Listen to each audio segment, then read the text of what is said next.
नमस्कार दोस्तों, आज मैं आप लोगों को पर डे सीटेट के मैथ के क्वेश्चन को सॉल्व कराऊंगा और मैथ के क्वेश्चन को ऑप्शन के माध्यम से आसान भाषा में आप लोगों को समझा के बताऊंगा। अगर किसी को गणित नहीं आ रहा है तो वह भी प्रश्न को सॉल्व कर लेगा। अगर आप मैथ के पर डे के वीडियो को देख लेते हैं तो आप सीटेट के मैथ में 25 से 30 नंबर तक पा सकते हैं। और अधिक से अधिक इस वीडियो को अपने दोस्तों को भी शेयर कीजिए जिससे वह भी इस वीडियो का लाभ पा सके। और आपसे रिक्वेस्ट है कि इस चैनल को सब्सक्राइब जरूर करें, क्योंकि जिस आने वाले प्रत्येक मैथ के वीडियो का नोटिफिकेशन आप तक पहुंच सके। तो आइए वीडियो देखते हैं। पहला क्वेश्चन देखते हैं। निर्देश दिया है, प्रश्नों के उत्तर देने के लिए सही सबसे उपयुक्त विकल्प चुनिए। ठीक है। 3 ब्रांड ए बी सी के पेन क्रमशः 10, 12 और 24 के पैकेटों में उपलब्ध है। यदि एक दुकानदार तीनों प्रकार के पेन समान संख्या में खरीदते हैं तो उसके द्वारा खरीदे जाने वाले पैकेटों की न्यूनतम संख्या क्या होगी। तो न्यूनतम संख्या पूछ रहा है क्या होगी। ठीक है। तो देखिए, तीनों की संख्या जो बराबर होगी तो वही अब हमारा आंसर हो जाएगा। जैसे मान लीजिए इसका 20 है तो इसका भी 20 होगा, इसका भी 20 होगा। एक एग्जाम्पल बता रहा है। ठीक है। तो देखिए, ए बराबर क्या दिया है 10, बी बराबर 12 दिया और सी बराबर क्या दिया है 24 दिया। ठीक है। तो इसी से हम ऑप्शन के माध्यम से सॉल्व कर लेंगे। देखिए, ए का इसमें मल्टीप्लाई करेंगे ना, तो ए में तो 10 गुणे 10 यानी 10 दाम में 100 हो जाएगा। इसका देखिए 12 गुणे 12 हो जाएगा। ठीक है। तो यानी 144 होता है, 12 बड़ा 144 होता है। तो देखिए बराबर है, नहीं बराबर, तो इसको नहीं सॉल्व करेंगे, ये मेरा ऑप्शन नहीं होगा। ठीक है। अब 2 वाला देख लेते हैं। 2 का देखिए, 2 का देखेंगे 5 में करेंगे ना तो कितना हो जाएगा 10 25 50 हो जाएगा। ठीक। अब फिर 12 का 12 में करेंगे 144 हो जाएगा। ये भी नहीं सही होगा क्योंकि एक 50 आ रहा है, एक 144 आ रहा है। ठीक है। अब तीसरे में देख लेते हैं। देखिए 10 में करेंगे, 10 का तो कितना हो जाएगा 100 हो जाएगा। अब फिर 10 का 5 में 12 का 5 में करेंगे तो कितना हो जाएगा 60 हो जाता है। ठीक है। देखिए ये भी बराबर है, नहीं है, यानी ये भी ऑप्शन मेरा नहीं होगा, तीनों नहीं होगा ये। अब एक बचा है तो एक ही वही सही हो जाएगा। ठीक है। 4 वाला सही हो जाएगा, लेकिन फिर भी देख लेते हैं। देखिए 10 का 12 में करेंगे तो कितना आ जाएगा 120 हो जाएगा। ठीक है। अब देखिए 12 का 10 में करेंगे तो कितना आ जाएगा 120 आ जाएगा। और 24 को 5 में करेंगे तो कितना आ जाएगा 120 आ जाएगा। देखिए तीनों की संख्या बराबर आ गई ना, तो मेरा आंसर क्या हो जाएगा, चौथा आंसर हो जाएगा। दूसरा क्वेश्चन देखते हैं। दिया एक वर्ग की भुजा 4 सेंटीमीटर है, इसे काटकर 4 बराबर वर्गों में विभाजित किया गया है, तो प्रत्येक वर्ग का क्षेत्रफल क्या होगा। ठीक है। तो इसको देखिए क्या करेंगे, कह रहा है कि एक वर्ग की भुजा है कितनी सेंटीमीटर 4 सेंटीमीटर, यानी 4 सेंटीमीटर ये भी है और 4 सेंटीमीटर ये भी है। कह रहा है इसे काटकर 4 बराबर भागों में किया गया। देखिए काटेंगे ना तो 4 बराबर भागों में हो गया। तो कह रहा छोटे, यानी इसका कह रहा है। ठीक है। छोटे का भुजा का क्षेत्रफल पूछ रहा है, तो छोटे का क्या हो जाएगा। मान लीजिए यहाँ से यहाँ तक 4 है। ठीक है। तो यहाँ से यहाँ तक आधा होगा ना, यानी 2 होगा कि नहीं होगा, ये भी यहाँ से यहाँ तक 2 होगा। ठीक है। तो क्षेत्रफल बराबर होता है लंबाई गुणे चौड़ाई, यानी 2 गुणे 2 यानी कितना हो जाएगा 2 गुणे 2 यानी 4 हो जाएगा। ठीक है। यानी 4 सेंटीमीटर स्क्वायर हो जाएगा। आंसर क्या हो जाएगा, आंसर ए हो जाएगा। इस तरह से भी लगा सकते हैं और इस तरह से भी लगा सकते हैं। देखिए बड़े वर्ग का क्षेत्रफल क्या होता है, लंबाई गुणे चौड़ाई होता है, और वर्ग की चारों भुजाएं बराबर होती है, तो 4 गुणे 4 कितना होगा, यानी बड़े वर्ग का क्षेत्रफल हो जाएगा, क्योंकि एक भुजा दिया है 4 चौको 16। ठीक है। हो जाएगा 16। अब कहा था 4 बराबर भागों में बांट दीजिए, तो यानी 4 से भाग दे दीजिए, यानी 4 चौको 16 यानी 4 आ गया। आंसर भी 4 सेंटीमीटर स्क्वायर इस तरह से आ गया। लेकिन आप फिगर के माध्यम से समझेंगे तो कभी नहीं भूलेंगे। ठीक है। नेक्स्ट क्वेश्चन देखते हैं। निम्नलिखित में से कौन सा कथन सही नहीं है। ठीक है। पहला दिया सभी अभाज्य संख्या विषम संख्या होती है। तो पहले इसके लिए अभाज्य संख्या जानेंगे क्या है, विषम संख्या जानेंगे क्या है, तभी तो सॉल्व करेंगे। देखिए अभाज्य संख्या क्या होती है, अभाज्य संख्या होती है 2 3 5 7। अभाज्य संख्या ऐसी संख्या है जिसकी कोई 2 गुणनखंड ना हो। देखिए 2, इसका भी नहीं हो रहा, इसका भी नहीं हो, 3 का भी नहीं हो, 5 का भी नहीं, 7 का भी नहीं हो रहा। अब विषम संख्या क्या देख लेते हैं क्या है। विषम संख्या होगा 1 3 5 7। विषम संख्या वह संख्या है जो 2 से डिवाइड ना हो। ठीक है। तो देखिए 2 तो 2 से डिवाइड होगा, ये विषम संख्या होगा नहीं। तो ये कह रहा है सभी अभाज्य संख्या विषम संख्या है, नहीं है, क्योंकि 2 इसमें अभाज्य संख्या में आ रहा है, विषम संख्या में नहीं आ रहा है। तो आंसर मेरा पहला ही सही हो जाएगा कि यही कथन गलत है। नेक्स्ट क्वेश्चन देखते हैं। वह संख्या जो 1 से 10 दोनों सम्मिलित तक सभी संख्याओं से विभाज्य होगी वह संख्या क्या होगी। ठीक है। तो देखिए इसको पहले क्या करेंगे, 1 से 10 तक लिख लेंगे। 1 2 3 4 5 6 7 8 9 और 1 10। ठीक है, कह रहा वो संख्या कौन सी होगी जो 1 2 3 4 5 6 7 8 9 10 यानी सबसे विभाजित हो जाए। ठीक है, तो देखिए पहली बात हम आपको बताए हैं कि जब भी बताएंगे तो आपको ऑप्शन के माध्यम से बताएंगे। अधिक से अधिक ऑप्शन के माध्यम से आप लोग सॉल्व करिएगा, बिना फार्मूले का आप लोग सॉल्व कर लेंगे। देखिए 1 और 2 से 10 कट जा रहा है, लेकिन 3 से 10 नहीं कटेगा, क्योंकि हमें तो सबसे कटना चाहिए, वही मेरा संख्या होगा। 3 से नहीं कटेगा क्योंकि 3 तरीके ना होता है, ये तो मेरा ऑप्शन नहीं होगा। 100 भी नहीं कटेगा, ये भी नहीं होगा। 3 से 1 कट रहा है, देखिए 3 दूना 6, 4 कटेगा, यानी ये भी नहीं होगा। मेरा आंसर क्या हो जाएगा? मेरा आंसर डायरेक्ट 2520 हो जाएगा। ठीक है, पर ये तो हो गया ऑप्शन के माध्यम से। दूसरा जो अगर लगा रहा है तो आप ये भी कर सकते हैं कि 10 1 2 3 4 5 6 7 8 9 10 का क्या करेंगे आप? एलसीएम ले लीजिए। ठीक है, जब लघुत्तम समापवर्त तक लेंगे तो कितना आ जाएगा? टोटल 2520 आ जाएगा। लेकिन लघुत्तम समापवर्त तक लेंगे तो गुणा भाग करके बहुत समय लग जाएगा। ठीक है, तो क्यों ना हम ऑप्शन के माध्यम से लगाएं। जिसको लघुत्तम समापवर्त तक नहीं आएगा वो भी एक क्वेश्चन सॉल्व कर लेगा। नेक्स्ट देखते हैं, आयशा के पास केवल 5 रुपये और 10 रुपये के सिक्के हैं। यदि उसके पास सिक्कों की संख्या कुल 25 है और 160 रुपये का धन हो तो कह रहा है उसके पास 5 रुपये और 10 रुपये के सिक्कों की संख्या कितनी होगी। ठीक है, तो इस तरह के सवाल को सॉल्व करने के लिए मैं आपको ऑप्शन के माध्यम से बताऊंगा, क्योंकि फार्मूले के हिसाब से लगाएंगे तो आपका आधा एक पेज का होगा। ठीक है, और ऑप्शन के माध्यम से बताएंगे आप आसानी से समझ भी जाएंगे और आपका कम समय में लग भी जाएगा। तो देखिए कह रहा है 5 रुपये के सिक्कों की संख्या, माना कि आप पहले का हम सॉल्व करते हैं, कितना होगा? 18 है सिक्का, तो 5 रुपये के सिक्का 18 सिक्के हैं तो कितने हो जाएंगे? 18 5 90 हो जाएंगे ना, 90 हो गया। ठीक है, अब देखिए 10 रुपये के सिक्के कितने हैं? 7 है, यानी 10 कितना हो जाएगा? 10 गुणे 7 यानी 70 हो जाएगा। ठीक है, 70 हो जाएगा। अब दोनों को जोड़ दीजिए, कितना हो रहा है? 0 और 160, कितना हो रहा है? 160, यानी जोड़ने पे 160 आ रहा है कि नहीं आ रहा? यानी आंसर मेरा क्या हो जाएगा? पहले ही सही हो जाएगा, क्योंकि अब इसके बाद दूसरा तीसरा चौथा को हमें देखने की जरूरत नहीं है, क्योंकि मेरा पहला ही आ गया। क्योंकि देखिए 5 रुपये का 18 सिक्के हैं और 10 रुपये का 7 सिक्के हैं, जोड़ने पर कितना आ रहा है? 160 आ जा रहा है, आंसर यही हो जाएगा। ठीक है, अगर दूसरा वैसे देखना चाहते हो तो आप देख लीजिए। देखिए 5 रुपये का मान लीजिए 10 सिक्का है, दूसरा सॉल्व करना है तो कितना हो जाएगा? 10 पचे 50 हो जाएगा। और 10 रुपये कितने सिक्के हैं? 15 सिक्के हैं, तो कितना हो जाएगा? 150 हो जाएगा। यानी 50 और 150 कितना हो जाएगा? हाँ, ये तो 200 हो जाएगा। जाहिर सी बात 200 नहीं होगा, क्योंकि मेरा 160 है। ठीक है, तो इसीलिए मेरा पहला सही हो जाएगा। ठीक है, आंसर क्या हो जाएगा? पहला। नेक्स्ट देखते हैं, दिया है 17.5 गुणे 3 माइनस 21 भागा 7 माइनस 3 गुणे 12.5। ठीक है, तो देखिए इसको कैसे सॉल्व करेंगे। दिया है 17.5 गुणे 3 माइनस 21 भागा 7 माइनस 3 गुणे 12.5। ठीक है, तो देखिए यह 7 तरीके का 3 बार में जाएगा। ठीक है, 3 हो जाएगा, यानी इसको मल्टीप्लाई करेंगे 17.5 गुणे 3 करेंगे तो हो जाएगा मेरा 52.5 हो जाएगा। अब देखिए ये भाग चला जाएगा तो 3 हो गया, माइनस 3 हो जाएगा, फिर माइनस उतार देंगे। देखिए 3 को 12.5 में मल्टीप्लाई करेंगे तो कितना हो जाएगा? हो जाएगा आपका 37.5, क्योंकि 375 होगा तो 1 दशमलव लगा देंगे। ठीक है, अब देखिए इसको घटाएंगे तो आ जाएगा 15 माइनस 3 है तो 3 हो गया। ठीक है, अब कितना हो जाएगा? 15 में से 3 जाएगा 12। आंसर मेरा क्या हो जाएगा? 12, यानी आंसर मेरा 2 सही हो जाएगा। आंसर मेरा क्या सही होगा? 2 सही हो जाएगा।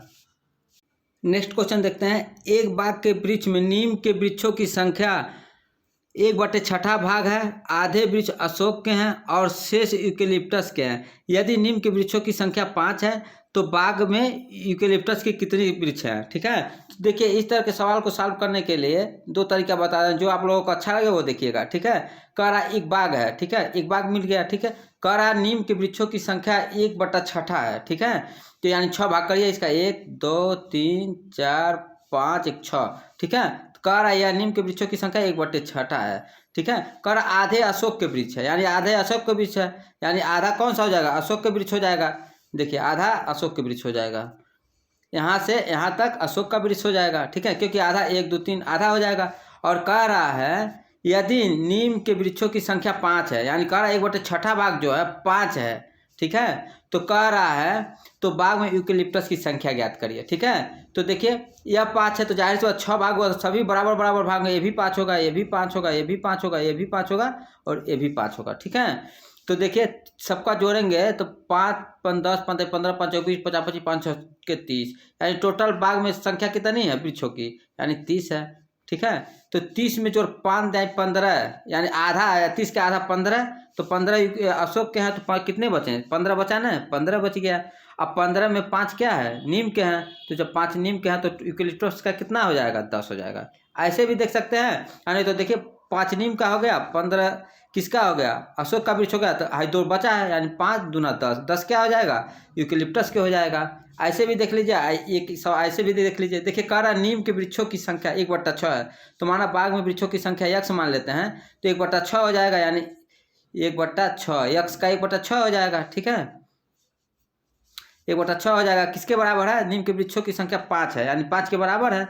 ठीक है, तो देखिए 6 इधर चला जाएगा ना, तो कितना हो जाएगा, 6 5 30, यानी x बराबर क्या हो जाएगा, 30, यानी टोटल वृक्ष क्या है, 30 है। और कह रहा है आधे अशोक के वृक्ष है, तो 30 का आधा क्या हो जाएगा, 15, यानी 15 क्या हो जाएंगे, अशोक के वृक्ष हो जाएंगे। जब 15 अशोक के वृक्ष हो गए तो 30 का आधा 15 हो गया, 15 बचा ना इसमें से, तो 15 जो बचा है शेष, 15 में 5 क्या है, नीम के है, तो 15 में से 5 घटा देंगे तो 10 क्या मेरा बच जाएगा, यूकेलिप्टस का बच जाएगा। तो आंसर क्या हो जाएगा, मेरा आंसर हो जाएगा 2 सही हो जाएगा। नेक्स्ट देखते हैं, एक रेलगाड़ी दिल्ली से 29 अगस्त 2019 को 16:30 पर प्रस्थान करती है और अपनी गंतव्य स्थान पर 31 अगस्त को 8:45 पर पहुंचती है। तो कह रहा है इस यात्रा का कुल समय क्या है, यानी कितना समय लगा हो वहां तक पहुंचने के लिए। ठीक है, तो देखिए 29 तारीख को जब जा रहा है, ठीक है, कब जा रहा है, 29 तारीख को 16:04, क्योंकि ये देख रेलवे का जोन दिया है, रेलवे जोन जब देता है, ठीक है, तो 24 घंटे का समय होता है। ठीक है ना, तो 16:30 पे वो चलती है, यानी प्रस्थान करती है, स्टार्ट होती है चलना।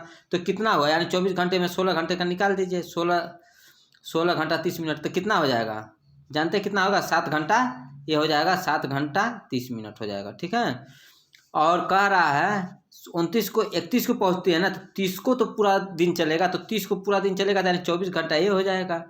31 तारीख को सुबह कब पहुंचा रही है, 8:45 पे पहुंचा रही है, तो 8:45 घंटा ये जोड़ लीजिए, 8:45। ठीक है, तो कितना हुआ देखिए, 24 घंटा 8 घंटा कितना हुआ, 32 घंटा, 7 घंटा कितना हुआ, टोटल 39 घंटा, यानी ये तो 39 घंटा हो गया। अब प्लस 30 मिनट यह बचा है, 45 मिनट यह बचा है, और 30 45 30 इसमें से 30 इसमें से 1 घंटा हो जाएगा, अब 15 मिनट इसमें बच जाएगा, यानी 15 मिनट, यानी 40 घंटा, 39 से 40 घंटा 15 मिनट, आंसर हो जाएगा 40 घंटा 15, यानी आंसर 4 हो जाएगा। ठीक है, आंसर क्या हो जाएगा इसका, 4 हो जाएगा।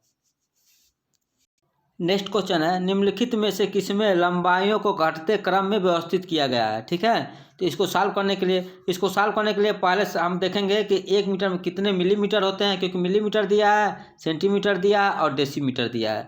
तो इसको पहले चेंज करेंगे, तो देखिए 1 मीटर में होता है 1000 मिलीमीटर। ठीक है, 1000 मिलीमीटर होता है, और 1 मीटर में ये 1000 मिलीमीटर है, जानते रहिएगा। और 1 मीटर में, ठीक है, कितने सेंटीमीटर होते हैं, तो 100 सेंटीमीटर होता है। ठीक है, 100 सेंटीमीटर होता है।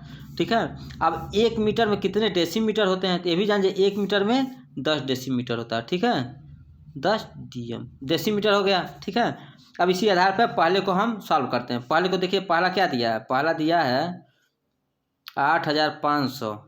ठीक है, तो देखिए क्या मिलीमीटर में है, तो किससे भाग देंगे, क्योंकि 1 मीटर में 1000 मिलीमीटर होता है। ठीक है, 1000, यानी 1000 से भाग दे देंगे, तो 1000 से भाग देंगे, 1 0 से 1 0, 2 0 से 2 0 कट गया, या 1 0 बाद पॉइंट आ जाएगा, यानी इसका आ जाएगा आंसर 5.5, 8.5 सॉरी 8.5 हो जाएगा इसका।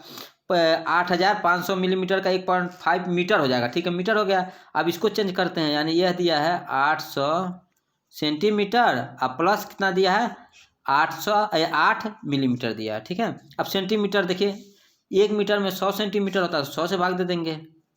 और कितने मिलीमीटर है ना, 1 मीटर में 1000 मिलीमीटर होता है, 1000 से इसमें भाग दे देंगे। ठीक है, तो इसको 2 0 से 2 0 कट जाएगा, यह 8 हो जाएगा, यह क्या हो जाएगा, 8 हो जाएगा। और यह 1 2 3 0 है, तो 3 अंक पॉइंट लग जाएगा, प्लस कर देंगे 0.008, यह हो जाएगा टोटल 8.008। यहाँ लिख देते हैं 8.008 हो जाएगा। ठीक है, तो इसका हो जाएगा 8.008 हो जाएगा। ठीक है, अब इसको देखते हैं। ठीक है, यानी दिया 80 डेसीमीटर और 8 सेंटीमीटर दिया है। तो देखिए 80 डेसीमीटर, तो 1 मीटर में कितने डेसीमीटर होते हैं? 10 होते हैं, तो 10 से इसमें भाग दे दीजिए। ठीक है, अब प्लस 8 सेंटीमीटर दिया, इसमें 100 से भाग दे देंगे क्योंकि 1 मीटर में 100 सेंटीमीटर होता है। 0 0 कट जाएगा, ये 8 बच गया। अब प्लस 2 अंक है तो 2 अंक पे पॉइंट लग जाएगा, यानी पॉइंट 2 अंक पे पॉइंट लग जाएगा, 0.8 हो जाएगा। ठीक है, यानी इसका आंसर हो जाएगा, इसका जो आएगा मीटर में 8.08 आ जाएगा। ठीक है, इसका आएगा। ठीक है, अब ये 8 मीटर में आई है तो इसको चेंज करना नहीं है। ठीक है, अब इसको देखेंगे, पहले को देखेंगे, सबसे क्रम घटते क्रम सबसे बड़ा क्या है, यानी 8.5 सबसे बड़ा, इन चारों से सबसे बड़ा है। तो 8.5 किसका है, यानी 8500 मिलीमीटर का, यानी एक इसमें दिया है, एक इसमें दिया है। तो यही दोनों आंसर होगा। ये तो होगा नहीं क्योंकि ये पहले में दिया नहीं, ये भी नहीं होगा। अब यही दोनों में देखना है। ठीक है, ये हो गया। और दूसरा क्या है, इससे बड़ा 8.5 से बड़ा कौन सा है, यानी 8.5 से बड़ा हो जाएगा आपका ये वाला। ठीक है, ये वाला होगा 8.08 होगा। ठीक है, यानी 80 डेसीमीटर और 8 सेंटीमीटर, यानी 80 डेसीमीटर 8 सेंटीमीटर, यह नहीं होगा, यानी इसमें नहीं है, दूसरे में 80 डेसीमीटर 8 सेंटीमीटर, यानी अब मेरा आंसर क्या हो जाएगा, मेरा आंसर 4 सही हो जाएगा। ठीक है, आंसर क्या सही हो जाएगा, आंसर 4 सही हो जाएगा। नेक्स्ट देखते हैं, एक 180 सेंटीमीटर लंबी तार को एक आयत के रूप में दिया गया है। यदि आयत की चौड़ाई 30 सेंटीमीटर है तो इसकी लंबाई क्या होगी। देखिए, इसको हम फार्मूले के हिसाब से भी लगाएंगे, और जिसको फार्मूला नहीं आ रहा है, कुछ भी नहीं मैथ में आता, फिर भी ये लगा लेगा। ठीक है, आप लोग देखिए कैसे। ठीक है, पहले बगैर फार्मूले के हिसाब से बताते हैं। कर 80 सेंटीमीटर लंबी तार है जिसकी एक आयत बनाया गया। ठीक है, तो मान लीजिए 80 सेंटीमीटर लंबी तार को एक आयत बना लीजिए। ठीक है, कितना है, 180 सेंटीमीटर लंबी तार को क्या है, एक आयत बना हुआ है। ठीक है, कह रहा है यदि आयत की चौड़ाई क्या कह रहा है, चौड़ाई 30 सेंटीमीटर। चौड़ाई क्या है, सभी लोग जानते हैं, यही है, 30 सेंटीमीटर है। तो जब यह 30 सेंटीमीटर है तो यह भी 30 सेंटीमीटर होगा। ठीक है, दोनों 30 सेंटीमीटर हो गए। तो देखिए 30 कितना होता है, 60 होते हैं। दोनों को जोड़ देंगे तो हमारा क्या आ जाएगा, 60 आ जाएगा। अब 180 सेंटीमीटर में 7 सेंटीमीटर मेरा चौड़ाई हो गया। अब 60 घटा दीजिए, कितना आ जाएगा, 120 आ जाएगा। वैसे ही डायरेक्ट घटा भी सकते हैं, 120 आ गया। अब 120 सेंटीमीटर मेरा क्या होगा, लंबाई होगा। अब जानते हैं कि लंबाई दोनों बराबर होगा क्योंकि चौड़ाई बराबर होता है, लंबाई बराबर होता है आयत में। ठीक है, तो 120 का आधा क्या होगा, 60 सेंटीमीटर होगा। 2 से भाग देंगे तो 6 बार में जाएगा, 60 सेंटीमीटर हो जाएगा, यानी 60 लंबाई यह हो जाएगा और 60 लंबाई यह हो जाएगा। ठीक है, तो आंसर मेरा क्या होगा, आंसर मेरा 2 सही हो गया। आइए, उम्मीद करते हैं कि आप लोग अच्छे से समझ गए होंगे। ठीक है, अब आइए फार्मूले के हिसाब से लगा लेते हैं। फार्मूले के हिसाब से फार्मूला होता है, आयत का परिमाप बराबर होता है, परिमाप बराबर होता है बराबर 2 कोष्टक में लंबाई प्लस चौड़ाई होता है। ठीक है, बी मान लीजिए, ब्रीथ। ठीक है, परिमाप कितना दिया है, 180 दिया है। ठीक, यह 2 दिया है। ठीक है, लंबाई हमको ज्ञात करना है, चौड़ाई दिया है 30 दिया है। ठीक है, अब देखिए यह इधर आएगा तो कट जाएगा कि नहीं, 9 बार में जाएगा। ठीक है, 9 दूना 18, इधर आएगा तो भाग देगा, तो काट दिए डायरेक्ट, यहीं से काट दिए हैं। ठीक है, यानी 90 बराबर लंबाई प्लस चौड़ाई 30 दिया है। 30 को इधर प्लस है, इधर आएगा माइनस आ जाएगा, यानी लंबाई बराबर हो जाएगा 90 माइनस 30, यानी कितना आ जाएगा, घटाएंगे तो 60, यानी लंबाई क्या हो जाएगा, 60। ठीक है, आपको क्या अच्छा लगा, फिगर के हिसाब से सॉल्व करना अच्छा लगा कि फार्मूले के हिसाब से, आप लोग कमेंट करके जरूर बताइएगा। ठीक है, तो इसका आंसर क्या हो जाएगा, इसका आंसर हो जाएगा 2। ठीक है, अगर आप मैथ में 25 से 30 नंबर तक पाना चाहते हैं तो आज से मैथ का पर डे प्रीवियस ईयर के पेपर का सॉल्व वीडियो 30 जनवरी तक इसी तरह से मैं इस चैनल पर डालता रहूँगा। अगर आज से लगातार 30 जनवरी तक का वीडियो देख लेते हैं तो आप 25 से 30 नंबर तक पा सकते हैं। इसलिए इस चैनल को सब्सक्राइब कर दीजिए और अपने दोस्तों को भी शेयर करें ताकि वो भी लाभ उठा सकें। नेक्स्ट देखते हैं, कक्षा सेकेंड के छात्रों को 44 लिखने के लिए कहा गया तो कुछ ने 404 लिखा। अध्यापक के रूप में आप इसको कैसे संबोधित करेंगे? ठीक है, तो पहला दिया है उनकी कापियों में सही उत्तर लिखेंगे, नहीं गलत है, कभी नहीं लिखेंगे, ठीक है, ये तो गलत है। दूसरा है उन्हें मूर्त पदार्थों से विनिमय नियम समझाएंगे, देखिए यही सही होगा, दूसरा ही क्या होगा मेरा सही है, क्योंकि जब अध्यापक छात्रों को यह समझाएंगे, ठीक है, कि मूर्त पदार्थ से विनिमय नियम कैसे प्राप्त करते हैं, ठीक है, इस तरह से उसको समझाएंगे, तो क्या हो जाएगा मेरा आंसर 2 सही हो जाएगा। नेक्स्ट देखते हैं गणित के प्रारंभिक पाठ्यक्रम में प्रतिचित्रण का परिचय देने का मुख्य प्रयोजन क्या है? ठीक है, तो देखिए पहला दिया है त्रिविम विचार क्षमता को प्रोत्साहन देना है, देखिए ये तो सही होगा, ठीक है, त्रिविम विचार क्षमता का प्रोत्साहन देना है तो सही होगा। दूसरा आनुपातिक विवेचन को प्रोत्साहन देना, ये भी सही होगा। तीसरा देख लीजिए विषय को सरल और रुचि बनाना, ये गलत हो जाएगा। संख्याओं की निरसता को समाप्त करना, ये भी गलत है, ठीक है, क्योंकि पहला दूसरा सही है, यानी इसमें कौन सा सही हो जाएगा, यानी मेरा तीसरा सही हो जाएगा, क्योंकि गणित के प्रारंभिक पाठ्यक्रम की में प्रतिचित्रण का परिचय देने का मुख्य उद्देश्य होता है, ठीक है, त्रिविम विचार क्षमता को प्रोत्साहन देना और आनुपातिक विवेचन को प्रोत्साहन देना होता है। नेक्स्ट देखते हैं एनसीएफ राष्ट्रीय पाठचर्या 2005 के अनुसार निम्नलिखित में से कौन से पिछड़ा प्रारंभिक विद्यालय में गणित पाठ्यक्रम का भाग नहीं है? तो चौपर जो होता है पहला ये है, टाइलिंग जो होता है चौपर, टाइलिंग चौपर को ही टाइलिंग कहते हैं, यह है, सममित भी है, प्रतिरूप भी है, यानी अनुपात नहीं है, ठीक है, यानी आंसर क्या हो जाएगा मेरा, आंसर मेरा हो जाएगा 4, ठीक है, आंसर सही हो जाएगा मेरा 4, ठीक है, क्योंकि एनसीएफ 2005 के अनुसार है प्रारंभिक विद्यालय में गणित पाठ्यक्रम का भाग चौपर है, सममित है और प्रतिरूप है, ठीक है, कौन सा नहीं होता, अनुपात नहीं होता है। नेक्स्ट देखते हैं सूत्र का प्रयोग किए बिना अध्यापक निम्नलिखित में से किन साधनों शिक्षण अधिगम सामग्री का प्रयोग दर्शाने के लिए कर सकता है कि विभिन्न आयामों वाले दो आयतनों का क्षेत्रफल समान हो सकता है? ठीक है, तो पैमाना से नहीं होगा, ग्राफ से कर सकता है और धागा से भी नहीं होगा और टाइल्स से कर सकता है, ठीक है, क्योंकि एक ग्राफ बना देगा आयत का, ठीक है, और एक कोई टाइल ले लेगा, ठीक है, तो यह विभिन्न आयामों वाले दो आयतनों का क्षेत्रफल समान हो सकता है वो बताएगा, ठीक है, इसका आंसर क्या हो जाएगा 2, बी और डी सही हो जाएगा, आंसर 2 सही हो जाएगा। नेक्स्ट देखते हैं निम्नलिखित में से गणित में उपलब्धि कम होने का कारण क्या हो सकता है? तो गणित में उपलब्धि कम होने का कारण पहला दिया लिंग, ये तो नहीं होगा। दूसरा दिया सामाजिक सांस्कृतिक पृष्ठभूमि, आंसर यही सही होगा, क्या होगा, सामाजिक सांस्कृतिक पृष्ठभूमि, क्योंकि सामाजिक सांस्कृतिक एवं आर्थिक पृष्ठभूमि से पिछड़े बालकों को वंचित समूह को कहा जाता है, ठीक है, इसलिए इनके पिछड़ने का कारण जो होता है गरीबी एवं वंचन होता है, जिस कारण से इनका शिक्षा के प्रति अभिप्रेरणा कम होती है।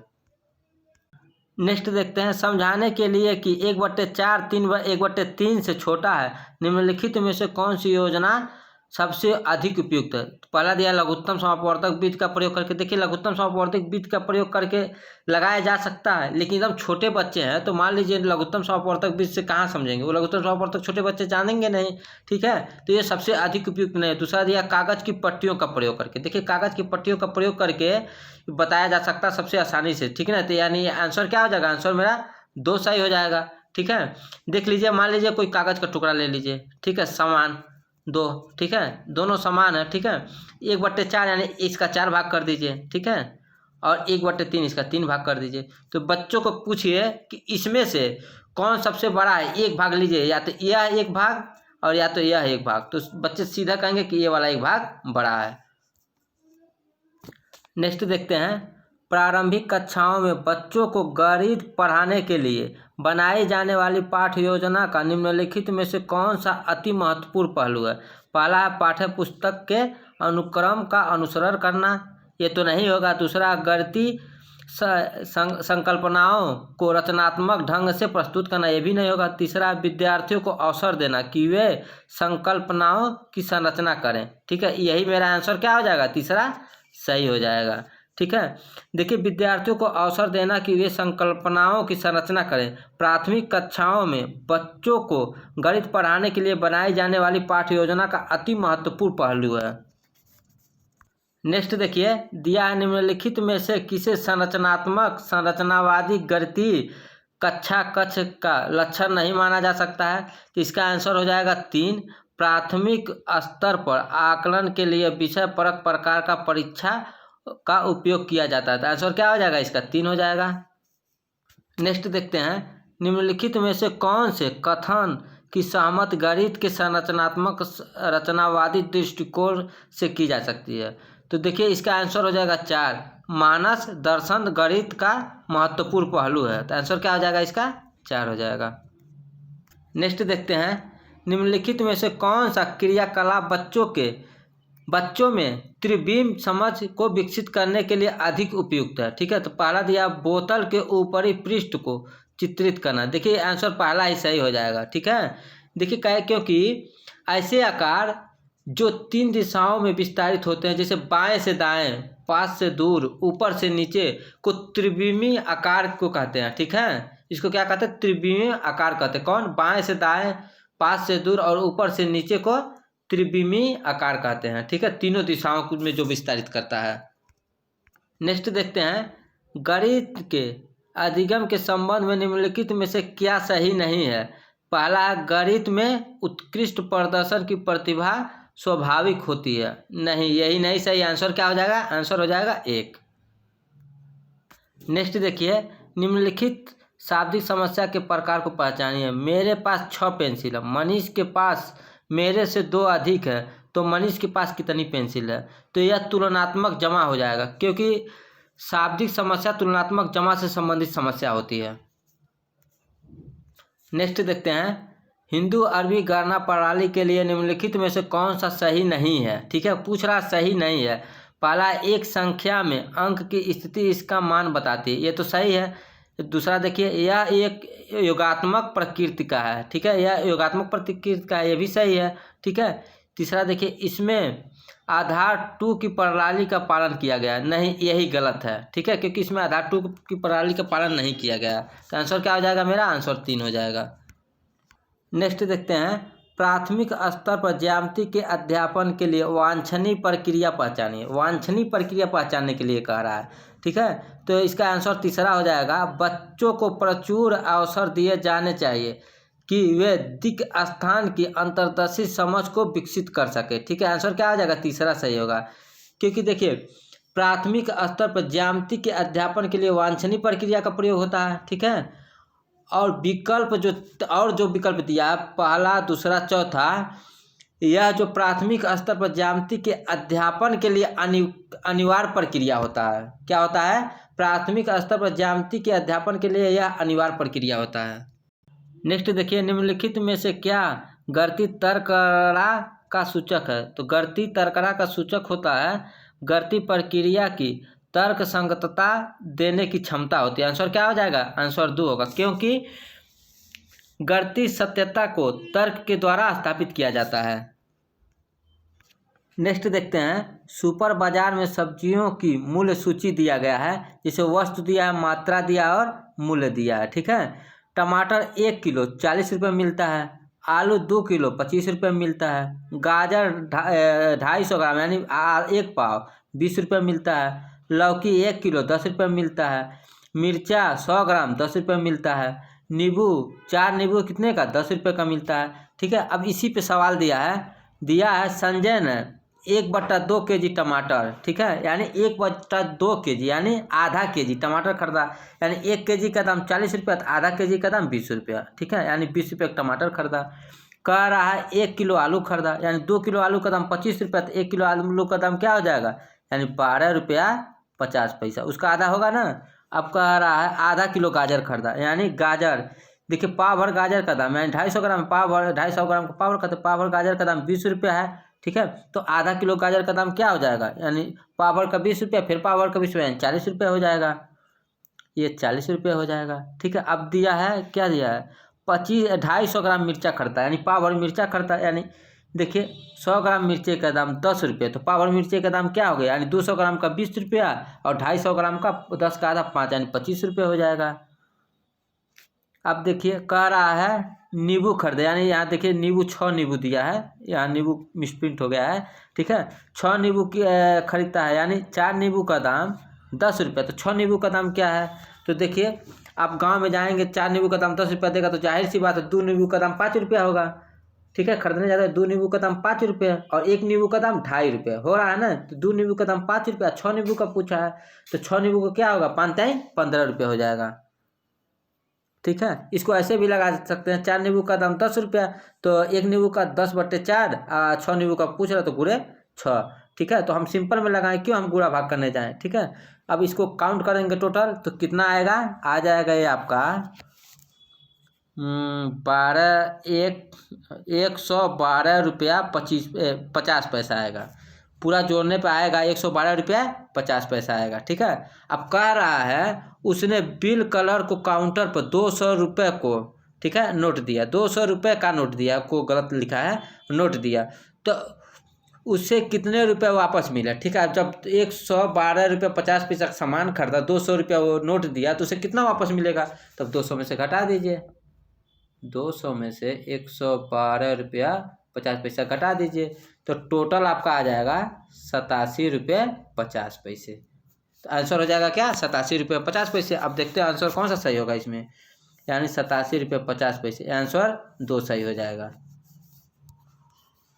नेक्स्ट देखते हैं, दिया है मैं 1-2 अंकों की संख्या हूँ, दहाई के स्थान पर अंक, इकाई के स्थान पर अंक क्रमित अभाज्य संख्या, यानी दहाई के स्थान और इकाई के स्थान पर दोनों अभाज्य संख्या है, और कह रहा है अंकों का योग 3 और 4 का गुणज हो तो संख्या ज्ञात करिए। देखिए आप ऑप्शन के माध्यम से लगाएंगे तो बहुत जल्दी लग जाएगा, आपको दिमाग भी नहीं लगाना पड़ेगा ज़्यादा, और सॉल्व करते हैं तो लगेगा भी नहीं और आपको फंसा देगा क्वेश्चन। देखिए क्या है, कह रहा मैं 2 अंकों की एक संख्या हूँ। ठीक है, कह रहा इकाई का अंक और दहाई का अंक क्रमित अभाज्य संख्या है, तो पहले देखेंगे इकाई का अंक दहाई का अंक अभाज्य संख्या, ये भी होगा, इकाई के अंक अभाज्य संख्या तो है नहीं, अभाज्य संख्या सभी है। ठीक है, ठीक, अब कह रहा है अंकों का योग, ठीक है, 3 और 4 का गुणज है, जो कह रहा है जो ये संख्या दिया है इनका योग जो है 3 और 4 का गुणज है। तो देखिए किसका किसका 3 और 4 का गुणज है, यानी 5 + 7 अंकों का योग, यानी 5 + 7 दोनों को लेंगे, 5 + 7 यानी कितना होगा 12। ठीक है, देखिए 3 का गुणज है, यानी हाँ 3 चौक को 12, देखिए कट जा रहा है, 4 × 12 यानी दोनों को कट जाए, यानी ये तो होगा है। ठीक है, और देख लेते हैं आगे, 3 और 2 यानी 5 दिया है, 3 2 क्या हो जाएगा, 3 और 2 जोड़ेंगे तो 5 हो जाएगा, 5 3 का गुणज है, नहीं है क्योंकि कटेगा नहीं, 4 का भी नहीं, ये तो क्वेश्चन मेरा होगा नहीं। ठीक है, 35 दिया है तो 35 का 3 + 5 करेंगे तो 8 हो जाएगा, 8 देखिए 3 का गुणज है, नहीं है, 4 का गुणज है लेकिन 3 का नहीं है, ये भी नहीं होगा। ठीक है, 3 1 4 दिया है, 4 देखिए 3 का गुणज है, नहीं है, यानी ये भी नहीं होगा। आंसर क्या हो जाएगा मेरा, पहला सही है। क्यों होगा, क्योंकि जो कह रहा है अंकों का योग 3 और 4 का गुणज है, यानी 5 7 5 12 होगा, और देखिए तो 3 × 4 होगा ना, देखिए 3 और 4 सबका गुणज है, तो आंसर क्या हो जाएगा, पहला। नेक्स्ट देखते हैं, एक रेलवे स्टेशन पर कार पार्किंग की पार्किंग दर निम्न रूप से चित्रित की गई है। ठीक है, जैसे 2 घंटे की में कितने रुपए लगता है, 50 रुपये, 2 घंटे से ऊपर और 5 घंटे तक 75 रुपये लगते हैं। चलिए इसको अभी बाद में पढ़ेंगे, पहले क्वेश्चन देख लें क्या कहता है, उसी के आधार पर पढ़ के लगा लेंगे, इसको पढ़ने में समय बर्बाद होगा। ठीक है, कह रहा राजीव ने अपनी कार को 7 AM पर पार्क किया और उसे उसी दिन वह 4:30 PM पर आया, ठीक है, लेने आया, ठीक ना, उसे कितने रुपए का भुगतान करना होगा। देखिए वह 7 बजे सुबह पार्क करता है, शाम को 4:30 पर लेने आता है, तो कितना समय होगा, पहले समय निकालेंगे। सुबह 7 बजे पार्क करता है तो 12 बजे तक कितना होगा, 7 5 12 यानी 5 घंटा, और यह 4:30 यह है, तो 4 4:30 पे लेने आया, कितना हो जाएगा, 5 4 9 9 घंटा 30 मिनट। ये देखिए किस में आ रहा है, यानी 8 घंटे से ऊपर और 12 घंटे तक। ठीक है, 8 घंटे से ऊपर 12 घंटे तक कितना रुपया लग रहा है, यानी 150 रुपया लग रहा है। तो आंसर मेरा हो जाएगा, आंसर हो जाएगा 2 150 रुपया। ठीक है, आंसर क्या हो जाएगा, 2। नेक्स्ट देखते हैं, दिया आरोही क्रम में व्यवस्थित करने पर निम्नलिखित में से कौन सी संख्या तृतीय स्थान पर होगी। देखिए आरोही क्रम माने बढ़ते हुए क्रम में रखने पर, तो सबसे छोटा पहले कौन सा है, 0.77। ठीक है, उससे बड़ा कौन सा है, उससे बड़ा है 7.007, उससे बड़ा क्या है 7 ये वाला है 7.07, उससे बड़ा, इससे बड़ा कौन सा है, इससे बड़ा हो जाएगा ये वाला होगा। ठीक है, 7.7। ठीक है, इससे बड़ा क्या हो जाएगा, ये वाला हो जाएगा यानी 7.707। ठीक है। अब कह रहा तीसरे स्थान पे क्या होगा, तो पहला दूसरा तीसरा यानी 7.07 होगा। यानी कौन सा आंसर होगा, 7.07। आंसर क्या हो जाएगा, आंसर 3 सही हो जाएगा। नेक्स्ट देखते हैं, एक 5 अंकों की संख्या में दहाई के स्थान पर 8 अंक, इकाई के स्थान का अंक दहाई के स्थान के अंक का 1/4, हजार के स्थान का अंक 0, 100वें स्थान का अंक इकाई के स्थान का दुगुना और 10वें हजार का अंक इकाई के स्थान के तिगुना है। तो संख्या ज्ञात करिए। देखिए इस तरह के सवाल को अभी सॉल्व करने लगेंगे आप तो एक पेज में होगा। ठीक है, आप लोग ध्यान से देखिए, आपको एक लाइन में लग जाएगा। ठीक है, क्या कह रहा है, 10वें हजार तक कह रहा है ना, तो पहले तो क्या करेंगे, इकाई दहाई सैकड़ा हजार, अब मान लीजिए 10,000। ठीक है, कह रहा है, अब क्वेश्चन को एक एक लाइन पढ़िए आप लोग समझने के। कह रहा है एक 5 अंकों की संख्या में, 5 अंकों की संख्या होगा, दहाई के स्थान पर 8 अंक। देखिए दहाई का स्थान क्या है, यानी दहाई के स्थान पर 8 लिखिए। ठीक, कह रहा इकाई के स्थान का अंक दहाई के स्थान के अंक का 1/4 है। यानी कह रहा है इकाई का स्थान दहाई के स्थान का 1/4 है, यानी इसका 8 का 1/4 क्या होगा, यानी 2 होगा। ठीक है, इसका 2 हो गया। अब कह रहा है हजार के स्थान का 0 अंक है। हजार कहाँ है, यानी हजार यहाँ है ना, यहाँ 0 कर दीजिए, 0 अंक। 100वें स्थान का अंक इकाई के स्थान का दुगुना है, यानी इकाई का स्थान क्या है, 2 है, तो इसका दुगुना करा 100वें का। ठीक है, तो दुगुना क्या हो जाएगा, 4 हो जाएगा। ठीक है, अब फिर कह रहा है 10,000वें स्थान का अंक इकाई के स्थान के अंक का तिगुना है, यानी इकाई के स्थान का कह रहा है यह कितना तिगुना है, यानी इसमें तिगुना करेंगे तो क्या हो जाएगा, 2 तिहाई 6। तो क्या हो रहा है, यानी 60482, यानी 6,482। इसमें देखिए कौन सा अंक सही हो, 6,482, यानी आंसर 4 सही हो जाएगा। अगर यह वीडियो पसंद आया हो तो इस चैनल को लाइक शेयर सब्सक्राइब जरूर करें। धन्यवाद।